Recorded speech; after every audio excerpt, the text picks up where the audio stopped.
Балким бул окуя бүгүнкү күндө кээ бирлердин же жаштардын эсинен чыгып, же болбосо кайсы бир деңгээлде мамлекеттин көңүлү бурулбай жаткандыр. Бирок 1999-2000 жылдар аралыгында бул окуя чындыгында Кыргызстанды түк көтөргөн десек болот. Башка жактан келген террорчулар биздин Кыргызстандын бардык күч структурасын сынап көргөн десек да болот. Мына ошол Баткен окуясы бүгүнкү күндө кандай болуп жатат деген суроо. Алардын ошол ардагерлерине кандай мамлекет тараптан жардам көрүлүп атат, кам көрүлүп атат деген суроо бүгүнкү күндө олуттуу жана актуалдуу темалардын бири болуп жатат. Мына ушуну алып чыккан Жаргалчак программасы сиздер менен түз эфирде. Саламатсыздарбы? Ооба. Биз бүгүн Баткен окуясы жөнүндө сөз кылабыз. Тагыраагы Баткен окуясы көңүл сыртында калдыбы деген теманы биз талкуулайбыз. Бизге бул темага байланыштуу бизге конокторубуз келишкен. Аларды мен тааныштырып өтөйүн. Дилшат Амиров Баткен согушунун ардагерлеринин Ош шаардык бөлүмүнүн башчысы жана Диларам Бурханова Баткен согушунда каза болгон жоокердин бир тууган эжеси. Студиябызга кош келипсиздер. Саламатсыздарбы? Алгач мына ушул теманы көтөрүп жатканыбыздын себебин сиздер дагы жакшы түшүнсөңүздөр керек. Бүгүнкү күндө ушул Баткен окуясы андагы ардагерлерге көңүл буруу боюнча жакын эле жогорку кеңеште дагы талкуу болуп атайын депутаттардын сынына алынды да. Мына ушул маселе боюнча алгач эле ошол суроону узатсак, Дилшат аке, сизге Баткен согушуна ушул жалпы Кыргызстан боюнча канча күч тартылган, ушул боюнча бир алгач тааныштырып өтсөңүз. Баткен согушу боюнча 1999-2000 жылдары жалпы 7 областан 5863 жоокер катышкан. Алардын ичинен бул жерден военкоматтардан мобилизация кылып призывать этилген, врачтардан чакыртылган, ошондой эле автоколоннадагы шоферлордон чакыртылган. Бул тартылган себеби баарынын жалпысын мобилизационный группа кылдырып, через военкомат всех призывать эткен баардыгынчы. Алардын ичинен учурда канчасы арабызда, канчасы курман болду? Сиз Ош шаары боюнча эле алып алайлы азыр теманы. Ош шаары боюнча азыркы жалпысын айтып кетсем 53 жоокерибиз курман болгон 99-2000 жылдары. Бирөөсү без пропавший болгон. 54-сүсү. Ооба. Ал эми азыркы тапта Ош шаарында 7 погибшийдин ата-энеси бар. Жок, жашап аткандары биз менен жашап аткандары азыр Ош шаарында мына биздин коомубузда азыр 320 адам бар. Ош шаарында? Ооба. Дал ошол мына жаныбыздагы эжеке дагы курман болгон, аты жөнүн ким дедиңиз? Данияр Бурханов. Лейтенант Данияр Бурханов. Данияр Бурханов деген ошол каза болуп калган, ошол эжекебиздин ошол суроо бергим келип атат да. Бүгүнкү күндө ошол курман болгон, ошол Баткен согушуна барып, ошол жерде өзүнүн эрдигин көргөзүп, келген душмандарга өзүнүн мекенин коргогонго болушунча күчүн жумшаган адамдарга бүгүнкү күндө мамлекет кандай бир колдоо же жардам көрсөтүп атат алардын жакындарына? Андай жактан материалдык, моралдык жактан эч кандай жардам жок. Жок эле дегенде эрткерүү күнгө дагы атын чыгарып айтып койсо дагы биз сүйүнүп кетет элек. Андайга бир мэрия жактан дагы бир жогорку жактан дагы эч кандай жардам дагы моралдык, материалдык жактан эч кандай жардам болбой атат. Ушул каза болгондо иниңиз канча жашта эле, үй бүлөсү бар беле? Ал каза болгондо 22 жашта эле. 6 айлык уулу калган эле, ошол учурда уулу бар эле. Азыркы кезде ошол уулу ошол атамдын жолун жолдоюн деп, ошол окуу жайга өтөйүн десе дагы эч кандай жардам болбой атат. Кыйналып, ал бала армияга барам деп, азыр армиядан анан дагы окууга тапшырып, атам жолун баары жолдоп кетем деп аракет кылып атат азыр өзү. Бул ошол 99-жылдан бери мамлекеттен мындай бир акча иретинде жардам таптакыр болбодубу же? Ошол өткөн учурда гана 10 000 акча берди, ошол бойдон акча берилбейт. Буга чейин да берилген эмес, Жок. Мен телекөрүүчүлөргө дагы бир ушул тема боюнча түшүндүрүп өтөйүн да. Бүгүнкү күндө эмне үчүн бул теманы алып жатабыз? Баткен согушунун ардагерлерине бүгүнкү күндө ушубузга караганда эч бир мамлекет тараптан дейбизби, айтор жардам жок, жеңилдик дагы жок, майып болгондоруна дагы, майып эместерине дагы. Айтор башка ушул окуяларга же болбосо ушул 7 апрель же болбосо 10 июнь, айтор ушул сыяктуу окуялардын бардыгынын ардагерлери, Афган согушунун ардагерлери мисалы, алардын бардыгынын өздөрүнүн күндөрү белгиленген, айтор алардын ардагерлерине мамлекет тараптан кайсы бир деңгээлде көңүл бурулат дагы, келип ушул Баткен согушуна катышып, мына ошол жерден эрдик көрсөткөндөрдүн бүгүнкү күндө эрдиги бааланбай жатат деген ушундай талкуу чыгып атат. Мына ошого байланыштуу бүгүнкү берүүбүздү алып чыгып жаткан чагыбыз. Дилшат байке, катышуучулардын ошол айтып атпайсызбы 5863 адам барган деп, ошол жака тартылган деп. Мына ошолордун баардыгын бүгүнкү күндө ошол ардагер деп атасак болобу? Негизи Болот. Кандай негизге таяп? Мисалы ошол жерде дал ошол салгылаштын, атыштын тиреште бир ошол жерде болгон, очогунда болгон адамдарды гана айтып, балким кээ бирөөлөр жөн гана четте гана калып калгандар, ол жерге жетпей калгандар. Бул жерде эми айта кетсем, 99-2000 жылдар деген бул военкоматтан чакырылгандан кийин мобилизация кылып, ал жерде возрастной категориясын карап, присяга тапшырганбыз. Бул жерде чакыргандан кийин, ал жерге жөнөткөндөн кийин Баткенский отряд база болгон. Ошол базага баргандан кийин базадан деген бөлүнгөн. Ким кайсы направленияга барышчы?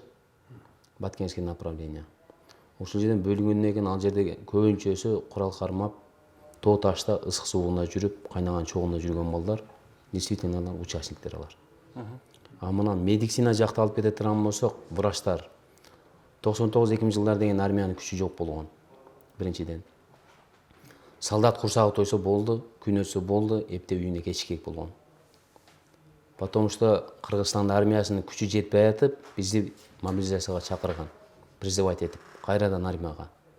Биз өз калыбыбыз менен өзүбүздөн рапортубузду жазып барганбыз. Барганын себеби бул деген өзүбүздүн элибиз, өзүбүздүн жерибиз. Анан деген ошо войсковой частта деген фельдшерлер жетишкен эмес, санинструктурлар жетишкен эмес. Ага байланыштуу мына городской больницадан, областной больницадан врачтарды чакырган, мобилизация кылып. Откомандировать Баткенское направление деп. Чоңалайское направлениега кеткен.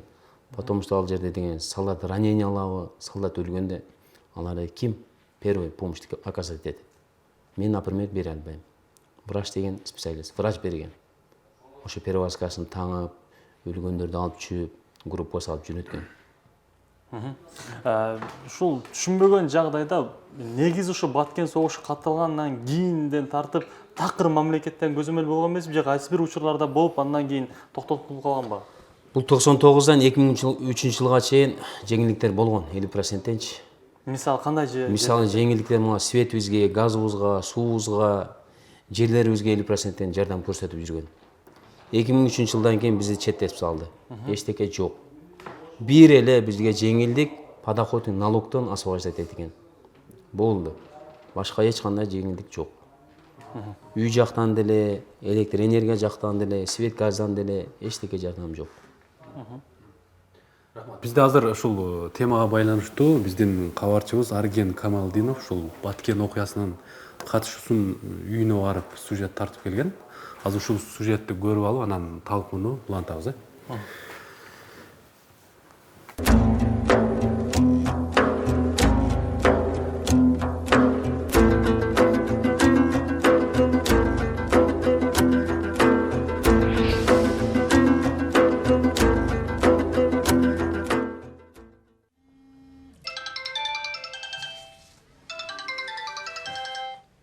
Алло, Дилшат кандайсың? Отурамыз, эшикте найнектикте бешикте карап отурамыз, жолдо карап. Баткендеги аскер бөлүккө террорчулар чабуул жасаган учурда жардамга жөнөтүлгөн жоокерлердин катарында Тайырбек мырза да болгон. Кызмат учурунда аскердик унаа минага жарылган. Каарманыбыз эки бутунан жарат алып, өз алдынча кыймылдоо мүмкүнчүлүгүнөн ажыраган. Кайтарда такыр болду, баспай калдым. Жүктөп келишкен, матрасқа ороп, шинелге ороп алып келишим, ошо гүл барга алып келип таштап. Ошондо деле бир армия шарты жок деп, госпиталда шарт жок дешип, эптеп таанышың болсо үйүңө барган эми дарыланып ал деп ушул акыбалга келтиришти да. Тайырбек Азимов жылына жок дегенде бир ирет ооруканага комплекстүү дарыланууга муктаж. Мамлекеттен майыптыгы үчүн жардам катары каралган айына 5800 сом күнүмдүк тиричиликке гана жетип жатканын айтат. Каарманыбыз мекенди коргоп жатып, эки буту иштебей калганына карабастан жеңилдетүүлөр каралбай жатканы түшкө салганын билдирет. Мамлекет тарабынан мага жардам деле болгон жок. Өзүчө эми больницага жатканым ал группам боюнча эле деле карайт да. Анан баткенчилерге жеңилдик деп кандай кагаз түзүндө эле болбосо анысын деле көргөнүм жок, жардам берген жок. Мага ошондордун канчалары жүрөт билинбей, үйлөрүндө жаткандар бар, кыйналып жүргөндөр бар, ден соолугу ажырагандар бар. Афган согушунун ардагерлерине жеңилдиктердин баардыгы бириктирилип, 6000 сом өлчөмүндө компенсация каралган. Ал эми Баткен окуясына катышып, жарат алгандар мамлекет тарабынан майыптык боюнча гана пособие алышат. Согуш талаасында курман болгондордун үй бүлө мүчөлөрүнө айына 1000 сомдон жөлөк пул берилет. Бизде эле ошо автобуска мисалы кээде акчаң жок болуп калат, айла жок, аны чыгып удостоверение көрсөтсөң, удостоверениеден тоготпосо биз эмне кылабыз Баткен согушунун ардагери? Бизге эми ошол көт алгыбыз келет, туурусын айтканда. Эми ак үйгө барганы бул уят. Через депутаттык мыйзам менен кылышыбыз керек да. Мел ол акчасын төлөбөсүн материально финансовый компенсация. Ошо жилищно-коммунальный, налоговый, медицинский обследование жактан хотя бизге ошол жактан жардам беришет. Ошодо бизге аябай жакшы жеңилдик болот. Себеби баягы айтып атам, медицина жакка барсаң все равно акча сурайт. Эске сала кетсек, Баткен коогалаңына 6000ге жакын жоокер катышып, алардын 50ден ашууну баатырларча курман болгон. Ал эми Баткен окуясы согуш деген статуска алмаштырыла турган болсо, Баткен окуясынын ардагерлерине да ай сайын материалдык жардам каралмак.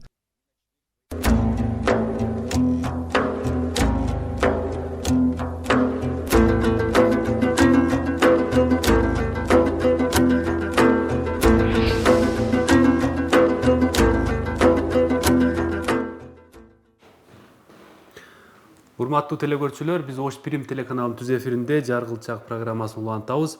Биз бүгүн Баткен окуясы көңүл сыртында калдыбы деген теманы талкуулап жатабыз. Талкууга биздин маекке конокторубуз келишкен. Конокторду дагы бир тааныштырып өтөлү. Баткен согушунун ардагери Дилшат Амиров жана ошол согушта курман болгон жоокердин бир тууган эжеси Диларам Бурханова. Негизи бүгүнкү күндө ошол жана айтып өткөндөй мамлекет тараптан жардам берилбей атпайбы. Андан кийин 2003 жылга чейин жеңилдиктер болду деп атпайсызбы? Андан кийинки токтотулушунун себеби эмнеде экенин мен түшүнбөй атам да. Эмнеге деп токтотуп койгон? Сиздерге бир жүйө айтканбы? Ошонун себебин мен да өзүм түшүнбөйм да. Кантип токтотуп койгон, буну кантип чыгарып салган. Буларды мен түшүнүгүм боюнча, жеке оюм боюнча, эми Баткен согуш болгон эмес, Баткен просто событие, коогалаң болгондо эле чыгарып салган болушу мүмкүн. Ошол эми коогалаң эмес да, бул жерде өлгөн балдар келип атпайбы? Ошо жаш балдарды көрсөң 18 жаштан 21 жашка чейин. Ошол балдардын бул. Окуя же коогалаң десе, андан согуш статусун өткөзүү маселеси да бүгүн каралып атат жогорку кеңеште. Ал боюнча эмне дейсиз? Биз ошол эми талашканын себеби Баткенде эч кандай ошо 99-2000 жылдары окуя эмес, эч кандай коогалаң эмес, биз согуш деп признавать этти өзүбүзчө. Биз өзүбүз коомубуз согуш. А жогорку кеңешке мына кечээне депутаттарга талкууга салганда эле ошо жанагы Баткен институты 26 октябрь Баткен согушунун бүткөн күнүнө карата согушу деп айтып атабыз. Ошону мыйзам чегинде бизге киргизип берсин деп сурап атабыз. Мыйзамга киргизсин деп атабыз. Азыр кайсы бир депутаттар колдоп атышабы? Мисалы, сиздер кимдерге кайрылдыңыздар, мисалы? Биз көп эле жогорку кеңештин депутаттарына кайрылдык. Ответ келгенде келет, келбегенде келбейт. Эми бул жерден деген Бишкекке жазасына, Бишкектен жазгандан кийин эми жазгандан кийин ответин берет экен, бербейт экен. Биз деле ошо өзүбүз жеке коомдо азыр өз иш чарабызды алып баратабыз азырчы. Азыр бүгүнкү күндө ошол Баткен ардагерлеринин коому эмне иштерди алып баратасыздар анда? Азыр Баткен согушунун ардагерлеринин коомуна азыр Ош шаарын айтып кетсем, Ош шаарында биринчи очередте азыр мына сюжет эмне көрсөттү, мектепте. Военно-патриотическое воспитание молодежи. Бул жаштарды мекенге болгон сүйүүсүн. Ошол тартипте өткөрөбүз сабактардычы. Мекенге болгон көз карашын, кандай көз карайт? Кыргызстандын армиясына, Кыргызстанды кантип кайтарыш керек? Өзүнүн деген жүрөктөгү сезимин ойготуш керек.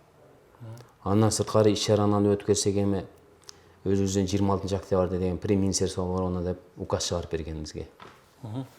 Ошол майрамга карата өзүбүз иш-чараларды өткөрөбүз. Семья погибшилердин үйлөрүнө барабыз.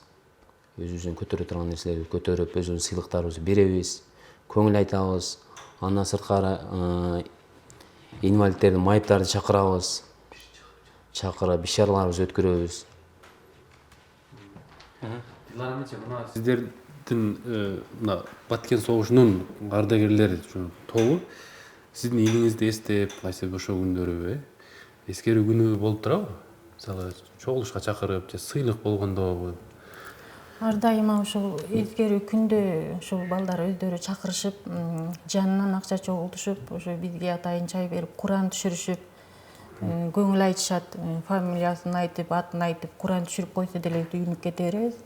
Баары бир жогорку жактан эскерилбегениге өкүнөбүз да. Эмне үчүн окуя деп калган бул? Ал жерде канчалаган балдар жан берди, канчалаган балдар ата-энесинен, балдарынан ажырады. Кан жутуп калды ал жерде балдар. Согуш болгон ал жерде эч кандай окуя болгон эмес. Мен ошол жерден кыйналып, сыгылып келем. Согуш болгон ал жерде, окуя болгон эмес. Бүгүнкү күндө эниңиздин аялы, балдары эмне менен аракеттенишет? Аялы турмушка чыгып кеткен. Башка үй бүлө куруп ал жерден балалы болгон. Уулу менин колумда чоңойду. Ошол азыр армияга барам деп аракет кылып атат, атамдын жолун жолтойм деп. Азыр мектепте окуйбу? Жок, мектепти бүттү. Мектепти бүттү, эми армияга барайын. Кандай жеңилдиктер болду? Бир жерде ушундай Баткен согушунун ушул ардагеринин уулу дегендей бир жеңилдик болдубу? Ооруканадабы же башка жердеби? Ошол Оштогу Терешковада окуду. Ошол ардагерлер мына ушу балдар гана эскерип, Куран түшүрүп эле коюшат, андай эч кандай жардам көрбөдүк. Азыр мектепти бүттү дедиңиз, Анан жогорку окуу жайына тапшырам деп эле армияга барам деп атабы? Жогорку окуу жайына тапшырам деп аракет кылды. Жардам болбойт эч жерден. Бирок эми азыр баягы келишимдик акысын төлөп берүү, ушул жагына жардам берсе жакшы болот эле деп ойлоп атасыз да эми? Ошондой болсо жардам берип, ушул баланы ошол атасынын жолун жолдогонго жардам берип койсо жакшы болот эле. Ал дагы иштейм деп, мекенди коргойм деп атат ал дагы. Дилшат аке, сиздерге кайсыл багыттан азыр керек болгон, мыйзам жактанбы же жеңилдик жактанбы, кайсыл жактан негизи жардамдар керек болду азыр? Бизге керек болгон биринчи очередде мыйзам жагынан жардам бериш керек бизгечи. Биздин ушул 26 октябрды мыйзам чегинде бизге колдоп бериш керек. 26 октябрь Баткен согушунун ардагерлеринин күнү деп, күнү деп. Экинчи жактан десек эми мына азыр айтып өтүп атпайбы биздин Дилара эжебизчи, эч кандай жардам жок депчи. Бул азыр деген биздин инвалидтер май пулун эле алат азырчы. 3000-ден 4000-ге чейин алат. Бул жетпейт май пулучу. Бул жактын курман болгон жоокерлердин энелери, эжелери деген айына 1000 сом эле алат. 1000 сом неге жетсин? Жетпейт да. Алар деген мына майып болгондорго деген көтөрүш керек майып пулуну. Погибшилерге деген тоже акчаларын көтөрүш керек. Бизге деген ошо статусту кабыл алып туруп, бизге деген афганчылардай кылып туруп, бизге льгота чыгарып бериш керек, бизге компенсация чыгарыш керек. Баткен согушунун ардагерлери азыр мен айтып атпаймынбы 5863 деп участниктер. Ошол тапта өлгөн балдарды 53 деп атам. Ал жактан келип өлгөндөр канча болуп баразычы. Биз деле азайып баратабыз. Бизде жашыбыз азыр, менин жашым 40тан өткөн болсо, менден чоңдор уже 65-70ке чыгып калды аларчы. Аларга да жардам көрсөтүш керек. Алар деле жүрөт да. Эч ким эстебейт, эч ким карабайт. Анан ошол биринчи, экинчи топтогу майыптарга алардын майыптуу үчүн бир Баткен согушунда майып болуп калган дегендей көңүл бурулабы же кадимгидей эле майып болуп калган? Баткен согушунда майып болуп келгендери бул социалдык жактан соцзащитада турат учетто. Баткен талаасында, например, инвалид биринчи группасында турат. Инвалид экинчи группасында, үчүнчү группасында полный назначениялары жазылган. Жок, аларга жардам көрүлүп, көчөдө кетип атып, бир машина уруп кетип майып болгон менен Баткен согушунда майып болгондун айырмасы барбы дегендей суроо бердим да мен. Жок, эч кандай жардам жок. Бирдей. Рахмат. Бизде теле көрүүчүдөн байланыш бар экен, кабыл алайлы. Алло. Келиңиз эже. Саламатсыздарбы? Саламатчылык. Мен суроом бар эле да. Менин жолдошум Баткен кол калагына катышкан да. Анын эч кандай жөлөк пул, силеттен мындай жардам берилбей жатат да.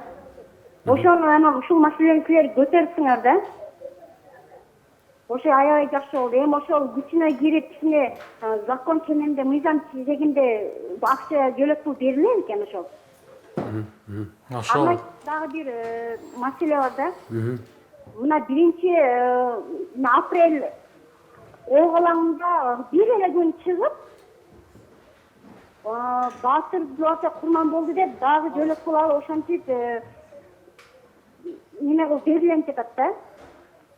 Ал эми мына Баткен мына согушка катышкан менин жолдошум эч кандай баягы күнүндө дагы чакырылбайт да. Медалдары бар болбосочу. рахмат эжеке. Сурооңуз түшүнүктүү эле. Биз ошол теманы карап атабыз. Ошол сиз айтып аткан теманы жанатан бери талкуулап түгүнө жете албай отурган чагыбызда Баткен окуясына бүгүн көңүл бурулбай калды, мамлекет тараптан жардам болбой калды деп аткан тема бизде ошол болуп атат. Өзүнүн пикирин айтты, бул да өзүнүн проблемасы бар экен. Ошого бөлүштү да. Бирок тиешелүү жетекчилер болгондо балким жооп бермеген. Анан кийин бүгүнкү күндө ошол Баткен окуясынын катышуучуларына, жакындарына мамлекеттик кызматтардан, медицинадан, айтор ушул сыяктуу жактардан дагы жардам жок деп атасыздар да. Мен угушума караганда кайсы бир убакта, кайсы бир президенттин тушунда атайын президенттин буйругу чыккан экен эле. Мына ушуларга 50% жардам баягыдай көрсөтүлсүн депчи. Мына ошол кайрадан неге жок болуп кетти? Бұл ошол жанагы сиз айтып аткан 50% жардам деген 99-2000 жылдар деген биздин президентибиз Аскар Акаев отурган. Ошол убакта Ошол кишинин указы менен жардам көрсөтүлгөн. 2003-тен кийин президент алмашты. Ошондон кийин эч кандай жардам жок болду бизгечи. Демек наркы указ жок болуп кетти. Жок болуп кетти, ал жок. Мен маалымат иретинде айтып өтөйүн да. Мисалы, мына Баткен окуясын согуш статусуна өткөрүү боюнча депчи. Менимче мына Абдрахман Маматалиев деген киши бар, аны таанысаңыз керек. Тааныйбыз. Ошол учурда ошол Баткен районунун акими болгон экен. Ал кийин жакында эле жогорку кеңештин депутаты болду. Андан кийин коопсуздук маселелери боюнча өкмөттө вице-премьер-министр болду да. Менин оюмча ушул өзү башынан өткөрүп, ал киши өзү дагы барымтага алынган киши экен да. Анан ушундай жетекчилер өздөрү ушул Баткен окуясын чоң согушка өткөрүп, катышуучуларын ушул мамлекеттик камкордукка алуу демилгесин көтөрбөптүр да. Анан буну ким көтөрөт деген суроо болот да. Сиздер ошо окшогон жетекчилерге кайрылдыңыздарбы, мисалы? Ошол согушта катышкан балким азыр деле бар да. Биз эми кайрылып көрдүк да, кайрылган менен эми алар деле Баткен окуясы деп аткандан кийин алар сүйлөнбөйт экен да. Эгер биз Баткен согушу деп чыгып, Баткен согушу болгон факттарды көрсөтүп, мындай болгон өтүр биз досконально жеткире турган болсок, ошол киши деле көтөрмөк. Ал киши башынан өткөргөн. 2000 жылдары Баткен окуясы бүткөндөн кийин, ошо согуш бүткөндөн кийин Баткенде парад өткөргөн ал киши. Абдрахман Маматалиевчи билет бар жокту. Эми ал киши деле бизди колдоп, биз айткан сөздү жогоруга жеткирсе өтө жакшы болмок. Ошол киши бизди колдоп берсе кана биз ошол жеңилдиктерди алмакпыз да. Рахмат. Азыр бизде бир жардам тынуу бар. Мына ошол жардамга кезекти берели да, анан ары кайрадан майыбызды уланталы.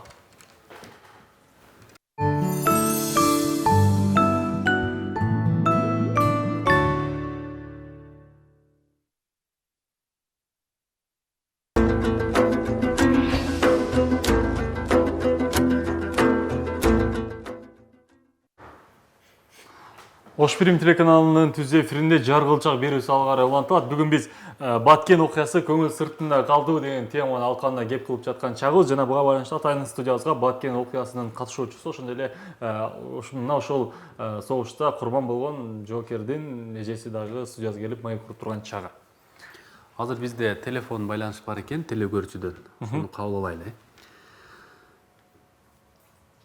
Саламатсызбы? Биз сизди угуп атабыз. Угуп атабыз, келиңиз. Алло. Угуп атабыз, сурооңузду бере бериңиз. Ооба. Саламатсыңарбы, урматтуу Ошпирим ишчилери, досум Дилшат, саламатсыңбы? Билеримизде саламатсызбы. Мен Баткен окуясынын катышуучусу Лёха Сулейманов.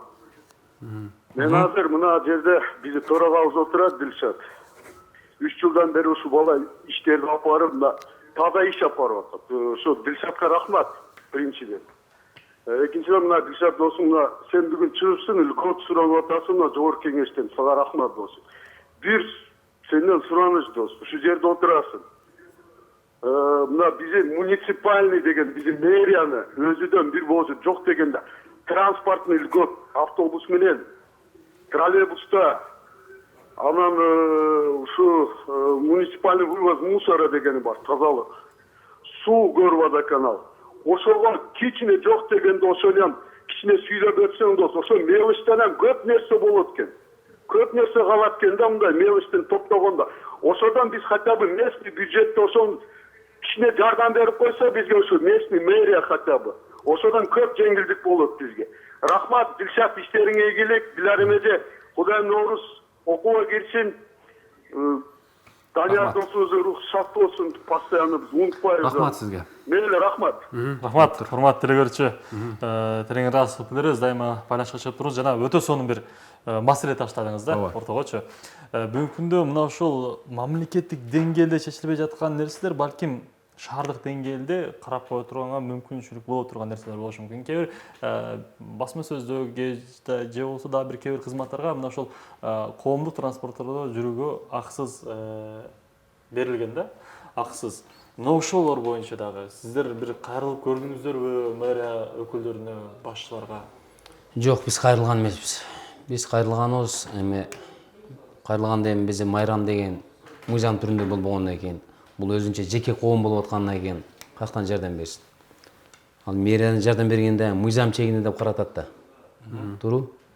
Азыр бул Сулейманов айтып кетип атпайбы? Муниципальный жактан, ошо тазалык жагынан дейт.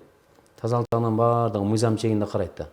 Эми биз жеңилдиктерди айтып эле атабыз, эми жардам бербегенден кийин биз кайда барабыз? Мисалы пенсионерлерге ушуларга акысыз да, мисалы троллейбуста жүрүү, автобуста жүрүү, ошондой эле дагы бир муниципалдык кызматтардын кээ бир ошол бөлүктөрү акысыз каралат аларгачы.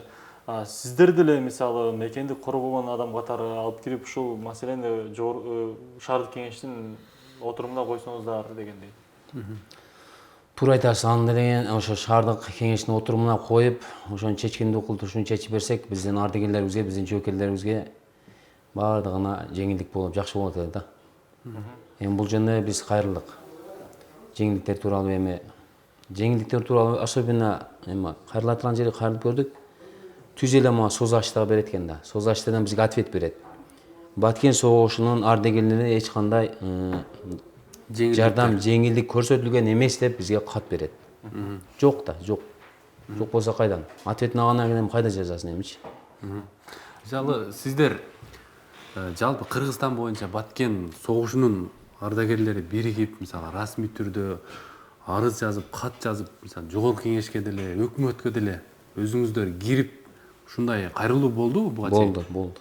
Кайрылуу болду. Кайрылуу болгондон кийин бул жерде деген эми жогорку кеңешке жазганда, например, жазылганда алар күн тартибине коет экен да. Күн тартибинде кээ бирлери айтат экен, кээ бирлери айтпайт экен. Аны дегенен биз жазып киргизгенден кийин бизге ответ келген. Баткен согушунун ардагерлери ушундай эмне деп келген? Өлгөндөрүнө, майыптарына жардам көрсөтүп бергиле, бизди деген мыйзам чегине кабыл алгыла, мыйзамга киргизгиле деп жазганбыз. Ответти көрсөң кээде келет, кээде келбейт. Келген ответин көрсөң, эми ошо суроо жоопко карата ответ жазып койгон болот. Менде бир маселе жаралат да, Дилшат экен, бир ой.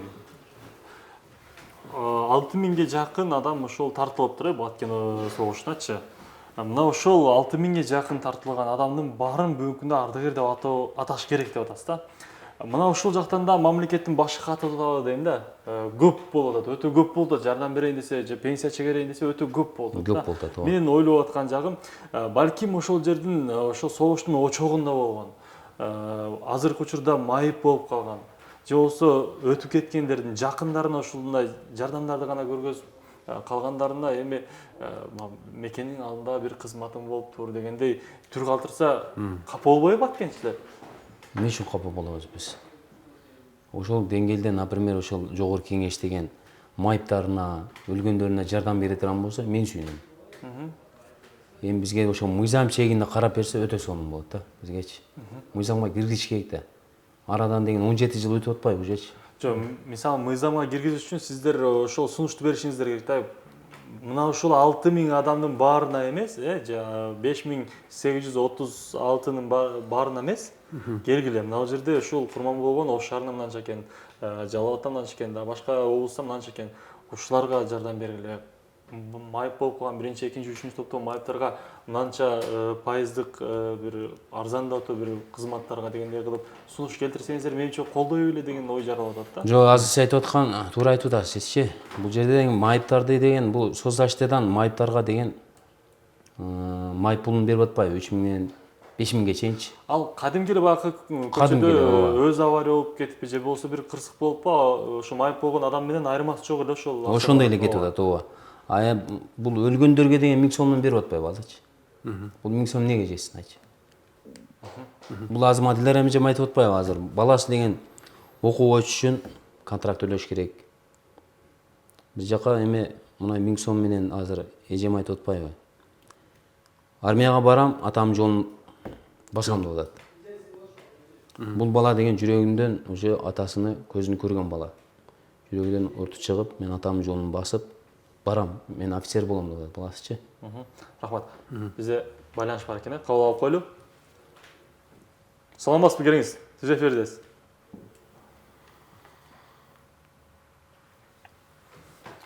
Бизде байланыш барбы?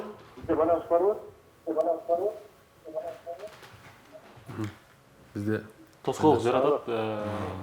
Алло. угуп атабыз. Алло, саламатсыздарбы? Менин берейин деген суроом, Ришат. Ош шаары боюнча канча ардагер бар? Канчасы жарадар, канчасы оорчан? Так маалыматың барбы? Бүгүнкү күнү. Рахмат. Рахмат. Катарыбызга жаңыдан кошулуңузчу, дагы бир ирет маалымат берип койсоңуз. Ош шаарында ардагерлер 300 ардагер бар. Менин колумдачы 300 ардагерлерден майыптары деген 10 майып бар. А Курманболгондор 7 бар. Калгандары ошол Калгандары бүгүнкү күндө ар кандай жашап атышат, иштеп атышат. Рахмат, бизде азыр 1 мүнөттүк хадис бар экен. Ушуну көрүп алып, анан кайра маекти улантабыз. кыскача айтканда го. Ооба.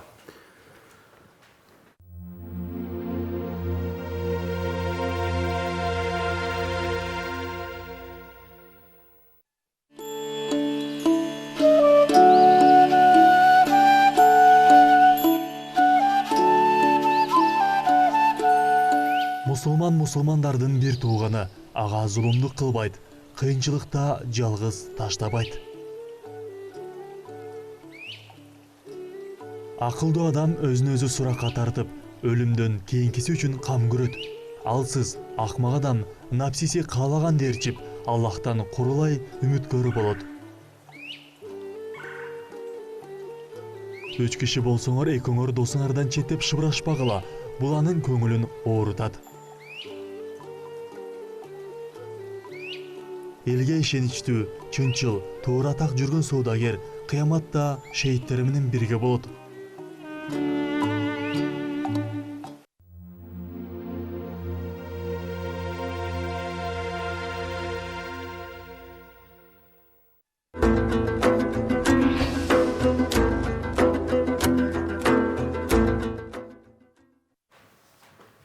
Ош Фильм телеканалынын түз эфиринде жаргалжа берүү салга карай улантылат. Бүгүн биз Баткен окуясы көңүл сыртында калдыбы деген теманы алкаганда кеп кылып жаткан чагыбыз. Жана жалпы телекөрүүчүлөрдө ушул боюнча маалымат бар, же болбосо Баткен окуясына катышкан ардагерлер бар боло турган болсо, өзүңүздөр жаралып жаткан сурооңуздарды дароо бизге түз эфирге байланышка чыгып айтсаңыздар болот. 0551 менен 370077 деген телефондор сиздердин кызматыңыздарда болуп жаткан чагы. Ал эми азыр бизде байланыш келди. Кабыл алып коелу. Саламатсызбы? Угуп атабыз, келиңиз. Саламатчылык. Келиңиз, сурооңузду бериңиз. Мен могу Рұқсат балдардын отурган жерлерин конторасын билейин дедим эле. Менин балам дагы ошо Баткен согушунда катышкан офицер болот да. Эми азыр өткөндө эски военкоматта деген барсам атайлап аерден жүрүп кетишти деди. Кайсыл жерде экен контора ошону биле албай атам. Ошону билейин дедим эле. Рахмат. Азыр айтабыз анда. Адресиңизди коесуз. Адресим айта кетсем, Ленин көчөсү, Жаңы мост филармонияга напротив облпотребсоюз бар. Ошонун экинчи этажында биздин кабинетибиз бар. Ошол жерге келип карасаңыз болот эже. Дагы бир байланыш келди бизге. Ооба. Кабыл алып коелу. Саламатсызбы? Угуп атабыз, келиңиз. Сүйлөй бериңиз, урматтуу телекөрүүчү, биз сизди угуп атабыз. Сиз түз эфирдесиз. Рахмат. Кайрадан байланышка чыгыңыздар. Бүгүнкү күндө ушул эжеке сизге балдарына окуу жайдан жардам жок болуп атат. Анан буга чейин ошол кичинекей кезинде жардам болгонбу? Мисалы, ушу жогорку окуу жайга өтүүгө бүгүн мүмкүнчүлүк жок экен. Буга чейин болгон беле? Ушул торагалар ушул Баткен согушуна катышкан балдарга мамлекет тарабынан эч кандай жок. Сиз өзүңүз жардам сурап ушул бала бар эле Көп дегенде жерлерге барып кайрылдым. Барбаган жерим, ыйлабаган жерим калбады мен. Азыр дагы көңүлүм ушунчалык муздап турат. Айтуудан дагы эме болуп калдым да. Айта берип. Айтыш үчүн эфир оюштурулуп атат да. Айтыңыз, могул мындай адамга, могул мекеменин жетекчисине бардым деп айтсаңыз. Биз ошон үчүн сизди чакырдык да.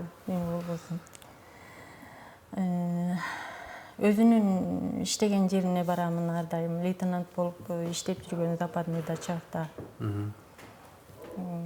Ал жерге барып баласы тууралуу жардам сураймын. Алар дагы жогорку жактан жардам болбой атат деп эже макул болуптур деп мени жакшынакай чыгарып жөнөтүшөт. Анан мен жөнөткөндөн кийин эч кандай кабар жок. Бүгүнкү күндө ошол баланын өзү окууга болгон кызыгуусу кандай? Өзү орто мектепти бүткөнбү? Мектепти бүткөн. Бишкектеги Суворовскийди бүттөйдүчү. Суворовский бүттү. Суворовскийди бүттү.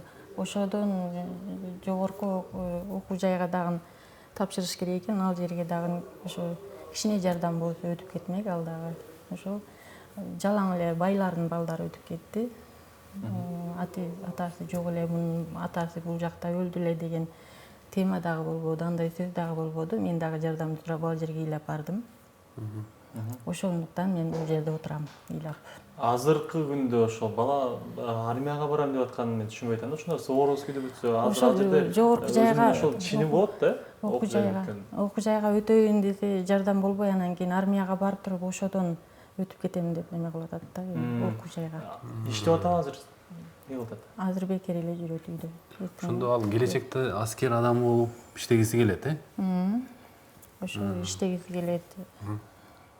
Бизде телефон байланыш бар экен, кабыл алайлы. Келиңиз, сурооңузду бере бериңиз. Угата, саламатсызбы? Мен ошо Баткен согушуна караганга суроо берейин дедим эле да. Келиңиз. Баткен согушуна менин атам катышкан, эч кандай жардам жок да, бир жардам берилет деп айткан, бул дагы качандыр. Ошол башка жактан дагы, анан жардам бере турган жактан дагы эч кандай жардам бербей турса, эмнеге андай кылып атат? Ошонун толук маалыматын алсак болобу? Жардам берилет, Баткен согуштарына акчага жараткан, ошол баардык нерседен жардам беребиз деп айткан да. Ким айткан эже? Чоңдор анан Рахмат. Демек, бирөө айткан Баткен согушунун ардагерлерине биз жардам беребиз деп, бирок бүгүнкү күндө жок экен. Биз темабызды жыйынтыкташка дагы уже убакыт келип калды, Негизи ушул бир акыркы бир сөзүңүздөр, кайрылууңуздар өзүңүздөр деле көрүп атсаңыздар керек, урматтуу көрүүчүлөр. Үмүттөр өчкөн, бир жанып турган үмүт жок. Балким болуп калабы деген бир бул жактарда мен көздөрүнөн бир жалынды, бир үмүттү байкай албадым. Балким сиздер да байкай албасаңыздар керек. Анткени Баткен согушу болгонуна, катталганына 17 жыл убакыт болуп атат. Ошол 17 жылдан бери демек барбаган эшиктери, какпаган эшиктер калбады, кирбеген адамдар калбады. Айта туруп, мына ушундай жагдайлар менен бүгүнкү күндө адамдардын балким бийликке болгон же болбосо балким кээ бир адамдарга болгон ишеничи өчүп калды. Ошондуктан биз эфирибизди дагы жыйынтыктап сурасак, ушу эч жактан жардам жок экен. Баткен согушуна эч жактан көңүл буруу жок экен. Мына ушул нерсе чындыгында өкүнүчтүү. Балким бизди көрүп жаткан бир ушул багытта бир жооп бере ала турган, же болбосо ушул багытта караган, же болбосо бир колунда мансабы, бийлиги бар адамдар боло турган болсо, мына ушул нерсени балким көтөрүп алып чыгып койсоңуздар, балким сиздердин эртеңки күнү элдин алдында жүзүңүздөр жарык, кадырыңыздар бийигирээк болуп калышы ыктымал деп жыйынтыктасак. Сиздердин бир акыркы сөзүңүздөр, бир кайрылууңуздар болсо. Кайрылуубуз эмне дейбиз эми бул жакта айтып кеткен сиздин сөзүңүз өтө туура. Сиздин сөзүңүзгө кошулушам мен. Эми барбаган эшик деле калбады, жазбаган каттарыбыз деле калбады, жазып көрдүк. Эч жактан жыйынтык жок болду бизгечи. Эми Кудай кааласа мына жакында жогорку кеңешке киришти бизден мына жогоруда полковник Матмусаев, полковник Мулдалиев деген биздин жанагы инвалидтерибиз, Курманболон жоокерибиздин ата-энелери киришти. Кудай кааласа ошону талкуулап бизге мыйзам чегине чыгарып берсе, биз кубанычта болобуз. Эже, сиз? Бул деген кийинки муундарга чоң таасир этет деп ойлойм да. Мындай кылганчы ал жерде канчалаган балдар, 50ден ашык балдар өткөн ал жердечи. Кан жутуп, кандай болуп, кандай гана кыйналып, ашка калышкан ал учурда армиядагы андай эле күчүнө кирген эмес убагы. Ошол 99-2000 жылдан кийин гана армия күчүнө кирди. Анан ал жерде өткөн балдардын арбагы үчүн дагы ушул балдарын колдобосо, мынантип качышкан балдарды колдобосо, бул кийинки муундарга чоң таасирин тийгизет деп ойлойм. Ошондуктан жогорку кеңештегилер жардам берип мындай карап коюңуздар. Бул теманын дагы ал жерде качышкан балдардын дагы арбагын сыйлаңыздар деп. Мен ушул тема тууралуу кыскача бир айтып кетким келет да. Ушул эмне бул Баткен окуясы, бул эмне болгон кыскача. Диний экстремисттердин тобу 1999 август айында эгемендүү Кыргыз Республикасы түштүгүнө бастырып киришип, Баткен районунда өздөрүнүн лагерлерин курган жана аларды чоңдоого аракет кылышкан экен. Өздөрүн Өзбек Республикасынын мамлекеттик бийлигинин оппозициясыбыз деп эсептеген бандиттик топтор Кыргызстандын аймагын өздөрүнүн базасын айландырууга, тажрыйбасы жок жергиликтүү жаштардын башын айлантып өздөрүнө тартууга, алардан келечектеги баскынчыларды даярдоого максат көздөшкөн экен. Бул биздин тарыхта ушул Баткен согушу деп айтылып жүрөт. Эгер эгемендүү Кыргызстандын тарыхын эске ала турган болсок, бизде биринчи жолу ушул сырттан кол салуу болгон да. Мына ушуну сиздер менен биргеликте бүгүн биз талкууладык.